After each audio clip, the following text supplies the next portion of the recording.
please consider supporting STR through YouTube membership or on Patreon to make future videos like these possible. Whether it's fixing your figures or talking about effect parts, it's all about quality of life with Steven's Toy Tips.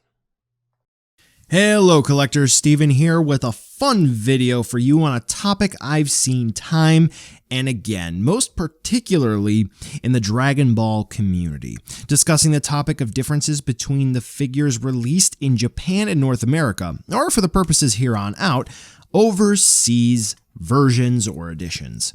There's a lot of misconceptions here about distributions, and particularly about overseas versions having a worse quality control or different paint apps, and quite frankly, it's not been as simple as shading, but also joint quality. And just to sort of lay it all out for you, there's no difference between what's released in Japan or in the United States.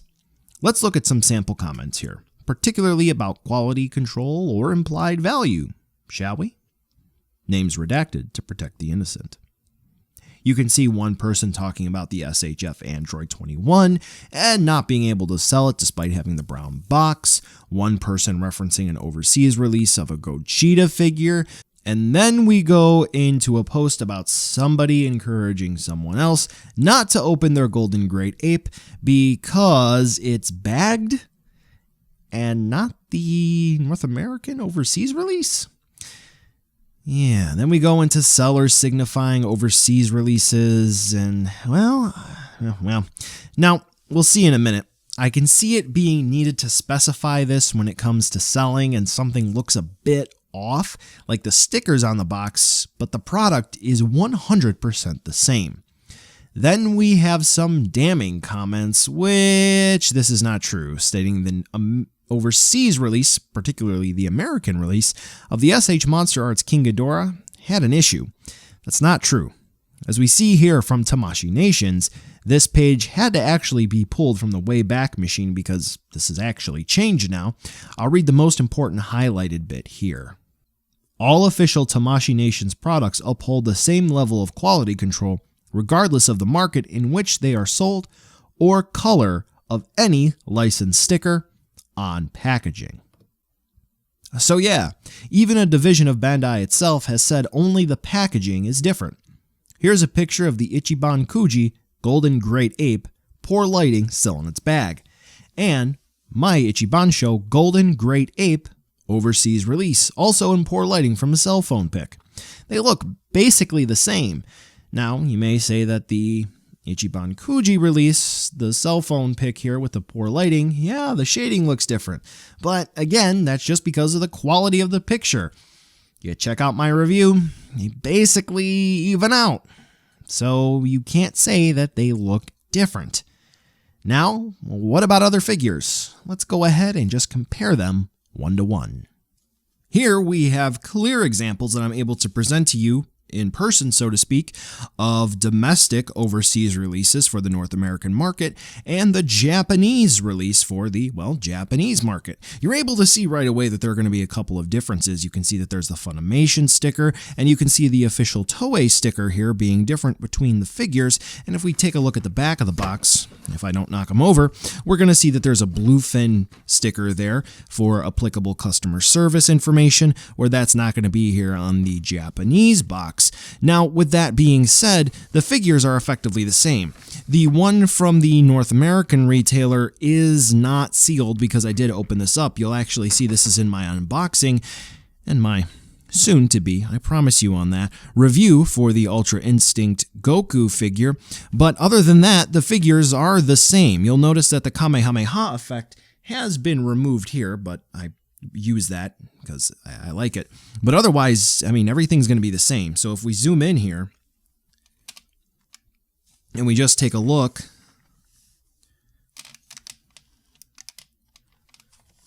one to one, you'll see that it's all good. And as a matter of fact, let's take some pictures.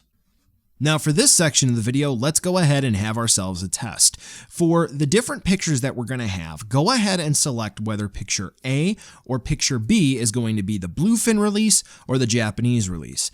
Now if you took a close look at the boxes, you're going to go ahead and notice that there are some telltale signs like the missing Kamehameha effect or the stickers which reveal which one is which. So I did the best that I could to make sure that those were not visible in the pictures. So what I'm going to go ahead and do is reveal those at the end of this section and also video proof to back up which one is which, okay? So in the comment section, go ahead and reveal your choice for picture 1, picture 2, picture 3. Was A the bluefin release or was B the bluefin release? For picture 2, was A the Japanese release or was B the Japanese release? Are you ready to go? Well, let's go ahead and reveal which is which. For the first picture, A is the bluefin release and B is the Japanese release. For the second picture, B is the Japanese release and A is the bluefin release. For the third release, I tricked you. Both A and B are bluefin. Yep, that's right. For the fourth picture, both A and B are bluefin. For the fifth, which is going to be the back of the box, A is bluefin and B is the Japanese release. And like I said, we do have video to back this up. So here is the video of me taking the pictures. So yeah, did you pass with flying colors or did you maybe fail? Yeah, I'd really be interested to know how you did. All right, so we're getting ready to just end it on this last note here.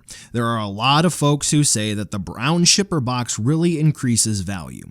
Well, I mean, to each their own, but realistically speaking, no, that's not really true.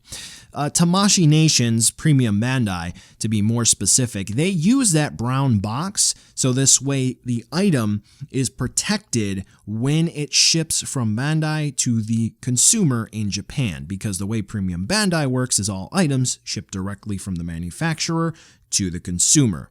And, well, they're actually meant to be discarded.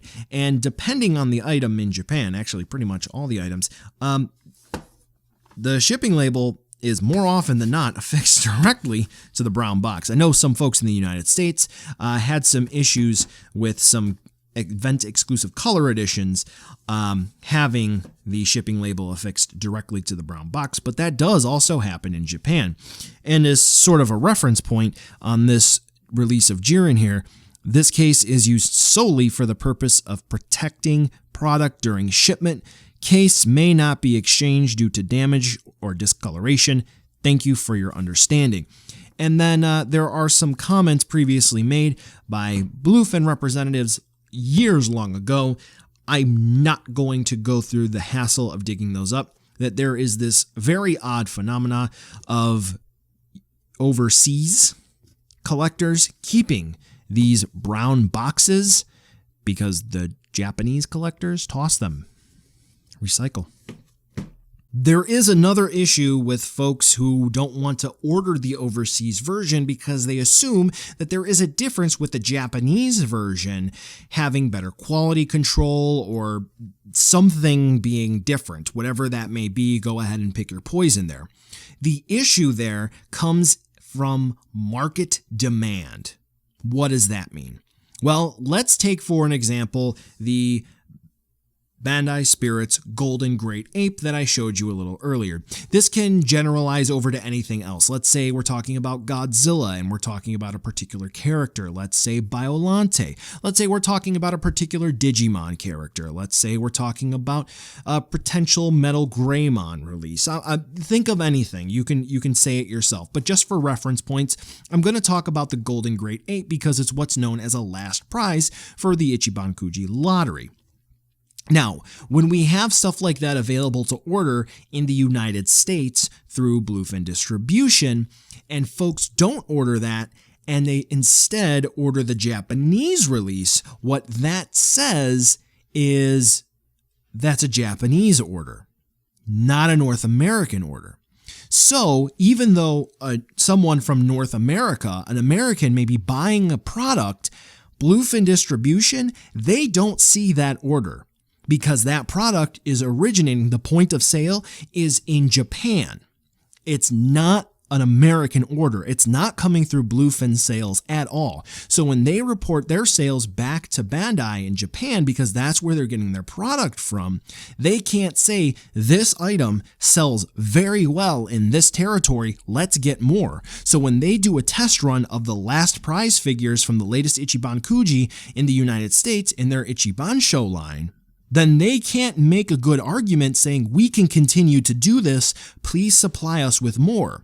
Instead, if half of the people who have the Golden Great Ape in the United States opted to get the Japanese release because of better quality or better value or whatever the case may be, and then what that ends up doing is future last prizes like Shenron or the Great Ape Vegeta, those stay in Japan because there's no market data that says they sell well in the United States, despite the fact that, let's say, 1,000 people in the United States factually bought it. The sales data only say 500 people bought that figure, and the other 500 were actually Japanese sales. So whenever you're thinking about making your purchase, make sure you're buying through the correct retailer to reflect the demand for your market. I understand that sometimes with Japanese releases, you can get items quicker, and depending on conversion rates, maybe a little bit cheaper. But in reality, if it's something that needs support, get it through your regional distributor. That's about it for the video. Let me know your thoughts in the comments down below. Like I said, this is a rather interesting topic that for whatever reason, folks seem to think that there really is this major difference between what is released overseas in the US and what is released in Japan, when in reality, they're one-to-one. There's no difference unless there is something stated like licensing issues coming into play, like Mighty Morphin Power Rangers figures where they had to remove Akiba Rangers accessories, but otherwise, they're one-to-one. They're one-to-one, and we all knew about that ahead of time. So drop a comment down below your thoughts, and since we're going to go ahead and end the video now, here is the end card for all my patrons who have helped out for this last month. Thank you so much. Videos like this are possible because I don't know how well the algorithm on YouTube is going to accept this video. So because of that, this helps to compensate for these types of videos. So thank you so much for being the MVPs of the channel. And now here's the end card where you can find some other Dragon Ball goodness if you're interested in that. I'm sure a recommended video will pop up there, and you have some other fun clickable links, and make sure you give the video a nice big old thumbs up and you subscribe. All right, well, thank you very much, and I will catch you in the next video.